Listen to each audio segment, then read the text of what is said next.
Okay, Assalamualaikum Ustaz. Assalamualaikum Apa warahmatullahi khabar? wabarakatuh. Baik, alhamdulillah. So, macam mana Ustaz sekarang ni? Apa perkembangan terbaru?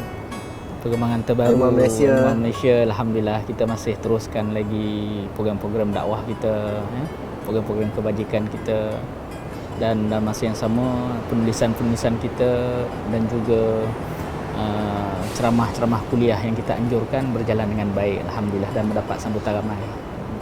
So Ustaz, kita ni apa? Besok kita nak Aidilfitri. Ya. So apa, seluruh umat Islam akan menyambut. So bagaimana contoh Nabi kita Muhammad sallallahu alaihi wasallam menyambut satu Syawal tu? Ada setengah tu dia rasa syahdu dengan takbir. Tapi macam mana Ustaz? Pandangan Ustaz. Baik. Sebenarnya dalam Islam, Nabi sallallahu alaihi wasallam adalah petunjuk kita dalam untuk berhari raya ni. Kerana Nabi lah yang mensyariatkan dua hari raya termasuk Aidilfitri. Jadi kalau kita melihat bagaimana Rasulullah sallallahu alaihi wasallam dan para sahabat meraihkan Aidilfitri ataupun satu Syawal, di antaranya pada malam tersebut Nabi dia tidak menghidupkan dengan amalan ataupun ibadah. Nabi tidur. Tidak ada amalan khusus dan Nabi tak buat, Nabi berehat. Dan di pagi hari itu Nabi mandi. Lepas tu Nabi berwangi-wangian, memakai baju yang baru, bukan baju baru, minta maaf, baju yang cantik. Bersih. Baju yang cantik. Baju tu Nabi kadang-kadang Nabi pakai. Maksudnya Nabi pakai tertentu. Kita mungkin baju yang cantik ni kita kena beli setiap tahun pun tidak ada masalah. Tetapi baju yang cantik, lepas tu Nabi berjalan keluar sebelum waktu duha dalam bertakbir untuk menuju ke musalla. Tapi sebelum Nabi keluar tu Nabi jamah dulu kalau Aidilfitri. Kalau hari raya puasa Nabi Nabi jamah makanan. Kalau Aidil Adha Nabi balik daripada sembahyang raya baru Nabi jamah makanan. Itu sunnah dia, kan? Dan Nabi bertakbir dengan suara yang lantang, dengan takbir yang bersemangat dan tanda kemenangan Islam dengan lafaz Allahu Akbar, Allahu Akbar, la ilaha illallah, Allahu Akbar, walillahil hamd. Ini di antara lafaz yang Nabi ulang-ulang, kan, daripada sahabat dan sebagainya. Mungkin sebahagian kita orang Islam dalam negara kita, terutama orang Melayu, dia lafaz takbir ni dia jadi syahdu. Jadi dia jadi sebab dan sebagainya. Ini lebih kurang kepada adat lah. Sepatutnya kita kena meraihkan hari raya dengan kegembiraan dan bersemangat, ya. Itu kerana hari raya adalah hari kemenangan orang Islam. Hari kemenangan orang Islam. Itu di antaralah Nabi keluar sampai ke tempat musalla, iaitu tanah lapang, untuk Nabi mendirikan solat hari raya. Nanti insya-Allah kita akan sambung lagi. Saya akan mendetailkan lagi bagaimana Nabi mendirikan solat pula, insya-Allah. So Ustaz, macam masa Ramadan ni kita dah tarawih, kita dah bayar zakat, kita dah baca Quran. So macam mana kita nak maintainkan kita punya amalan kita selepas bulan-bulan yang akan datang ni? Dia sebenarnya untuk kita istiqamah lah, kita kata amal soleh yang kita lakukan di dalam bulan Ramadan, seperti mana baca Qurannya yang disiplin, zikirnya, kan, dengan jaga lisan kita, buat baik kita, sedekahnya. Bagaimana kita nak teruskan di bulan-bulan yang seterusnya? Tidak ada cara lain melainkan kita kena berazam, bersungguh-sungguh dengan kebaikan yang telah kita lakukan masa Ramadan. Kerana syaitan dia akan pasti membisikkan kemalasan, dia akan membisikkan penangguhan kepada telinga-telinga kita supaya kita melewatkan ataupun melalaikan daripada melakukan kebaikan yang telah kita lakukan pada bulan Ramadan tersebut. Dan di antara perkara yang dalam Syawal, bukti pertama kita nak meneruskan amal soleh kita pada Ramadan adalah menghadiri solat hari raya tersebut. Kerana menghadiri solat hari raya itu adalah wajib, bukan sunat muakkad yang rajihnya. Kerana Nabi seru kepada sahabat-sahabatnya, perempuan yang haid, kanak-kanak, untuk turun ke musola beramai-ramai untuk menunjukkan syiar Islam dan kemenangan kepada Islam. Dan itu di antara, kalau kata ulama, ini adalah tanda kewajipan solat hari raya. Jadi siapa yang tak sempat solat di musola ataupun di masjid, maka dia kena qada dengan sembahyang 2 rakaat di rumah. Itu sebab kalau jatuh hari Jumaat kalau hari raya jatuh pada hari Jumaat, nescaya gugur kewajipan hari Jumaat, dan kewajipan yang boleh menjatuhkan kewajipan juga. Dia tak boleh. Kalau kita kata solat sunat, solat hari raya ni sunat, nescaya sembahyang Jumaat takkan gugur kalau hari raya jatuh Jumaat. Jadi itu menunjukkan bahawasanya solat 2 hari raya ini adalah hukumnya wajib. Jadi di antara tanda kita nak menunjukkan istiqamah atau nak meneruskan usaha-usaha kebaikan kita dalam Ramadan adalah dengan kita buktikan dengan kita hadiri solat 2 hari raya itu dulu, insya-Allah. Okay, Ustaz, macam kegembiraan. Bagaimana kegembiraan tu satu Syawal tu, Ustaz? Sepatutnya yang sebenar-benar mengikut sunnah. Okey, baik. Islam di antara agama yang dia susun ataupun fitrah kita, naluri kita tu sesuai dengan penciptaan manusia lah. Kadang-kadang ada perlu masa kita perlu sedih, kita sedih. Ya, ada masa kita gembira, kena gembira. Dan ada masa yang kita gembira itu dapat pahala, kita sedih itu dapat pahala. Dan ia kena betul di tempatnya. Contoh kalau macam hari raya, disyariatkan kita bergembira, berseronok tanpa batas lah. Ada batasan lah. Dan ia dapat pahala. Kalau kita meraihkan satu Syawal dengan kesedihan, nescaya kita telah menyanggahi sunnah sallallahu alaihi wasallam. Kita bukan meraihkan hari kematian seseorang.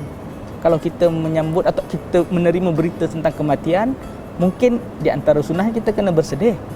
Tetapi hari raya kena bergembira, kena semangat. Tak boleh. Dan perkara-perkara yang mendatangkan kesyahduan, air mata dan kesedihan ini perlu dihalang, perlu dielakkan. Contoh apa adat orang Melayu yang kita biasa guna? Ke kubur kan? Satu Syawal dia pergi ziarah ke kubur kan. Sedih lah. Pergi ziarah mak ayah dia yang telah meninggal dunia, saudara mara dia. Elok-elok pagi tu kita pakai cantik-cantik dah, kita pergi kubur jadi menangis. Mana sunnah kita? Ini adat yang bertentangan dengan syariat sunnah. Bukan salah ziarah kubur, tapi memilih pada satu Syawal itu, pertamanya ia telah menjadi satu macam kemestian kepada orang Melayu kita. Sedangkan kita ziarah hari lain lah. Kerana menziarahi kubur adalah untuk mengingat kematian. Dan siapa yang menziarah kubur, dia mestilah merasa sedih. Kan? Jadi hari raya jangan pergi kubur supaya kita kekal dengan kegembiraan. Lagi satu, bermaaf-maafan kalau tak silap saya orang Melayu. Saya pun tak tahu ni datang adat yang sebab macam mana. Apa Ustaz, kita kata macam ada 365 hari. Tapi kenapa dia nak pilih itu jadi seperti satu upacara atau majlis. Kan? Ini masalah yang kita katakan adat yang kita lihat dia dah menjadi satu syariat yang dia nak nampak macam inilah perlu dilakukan pada hari raya. Jadi perkara ni kalau kita ada etikot macam ni, dia menyanggahi. Dia dah menyanggahi sunnah. Kita orang Islam kena minta maaf bila kita melakukan kesilapan. Kita berdosa kepada Allah, kita minta ampun hari-hari. Nabi pun istighfar 70 ke 100 kali kepada Allah Subhanahu Wa Taala. Kita pun sesama manusia ada silap. Kita tersilap, kita minta maaf. Tapi kalau upacara bermaaf-maafan sesama sanak saudara ataupun rakan dan taulan pada satu Syawal dan menyebabkan tu bersedih-sedihan, bagi saya tak tepat dan dia tidak menepati sunnah ataupun melainkan kalau kita ada tersalah hari tu, memang kita ada buat salah kan. Contoh kita tengah sibuk terlanggar kita orang kan, hari raya satu Syawal, bolehlah minta maaf. Betul. Memang perlu sedih lah, kita dah kena langgar, tapi kita mencipta sesuatu amalan yang menyebabkan kita nak sedih, ini sepatutnya dielakkan. Okay, Ustaz, yang akhir sekali Ustaz, apa nasihat Ustaz sempena Ramadan nak ke Aidilfitri ini? Pertama, nasihat saya untuk tahun akan datang, insya-Allah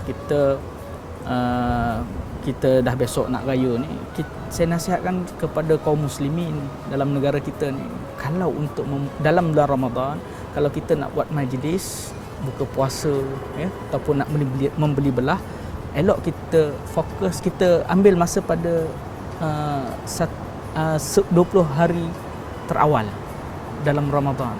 Masa ni kita nak buat nak jemput iftar ke, kalau boleh 10 hari yang terakhir itu kita kurangkan. Kita jangan adakan nak jemputan, majlis iftar, lepas tu time itulah nak sibuk-sibuk shopping beli raya kan. Kerana 10 hari terakhir ni adalah hari yang Nabi SAW beriktikaf di dalam masjid dan buat kemah untuk merebut 10 hari yang terakhir ni. Jadi sepatutnya kita 10 hari yang terakhir Ramadan ni kita kena dah mengasingkan diri dengan beribadah kepada Allah SWT dan kurangkan kerja-kerja yang menyibukkan kita. Kepada orang lain yang menganjurkan majlis buka puasa ataupun kepada yang nak bershopping, jangan buat daripada waktu itu, buat selain daripada hari itu ataupun di awal-awal, supaya kita dapat merasai nikmat bulan puasa dan untuk mengharapkan pahala daripada Allah Subhanahu Wa Taala. Kerana apa, manfaat dia besar. Allah ampunkan dosa kita yang terdahulu, dan hari raya bila mana kita bertemu sesama masuk hari raya, bertemu sesama orang Islam, kita ucapkanlah dengan lafaz yang masyhur di kalangan sahabat, iaitu taqabbalallahu minna wa minkum, ya. Semoga Allah menerima amalan kamu dan kami. Kan? Jawab Amalan balas tu, yang sama. Jawab balas pun yang sama. Dia tidak taqabbalallahu minna wa minkum apa? Taqabbalallahu minna wa minkum. Kalau orang jawab tu Rabbana Karim. Taqabbalallahu minna wa minkum. Betul apa, saya pun dah tak ingat lah. Minna wa minkum taqabbaliha karim. Yang itu tak, bukan itu jawapan dia. Dia jawapan balas dengan jawapan dengan lafaz yang sama. Maksudnya semoga Allah menerima amalan kami dan amalan kita, taqabbalallahu minna, semoga Allah amalan kami dan amalan kamu. Kan? Maksudnya amalan apa? Amalan kita buat di bulan Ramadan ni tempoh hari lah. Kerana kita telah meraihkan kemenangan, iaitu kemenangan hari raya. Ya, terima kasih Ustaz sebab sudi bersama My Metro TV. Sama-sama. Dan kita harap perbincangan ni dapat dikongsi dengan semua orang. Manfaatnya dapat diluaskan. So, ni Ustaz, selamat Hari Raya daripada pihak Haram Metro.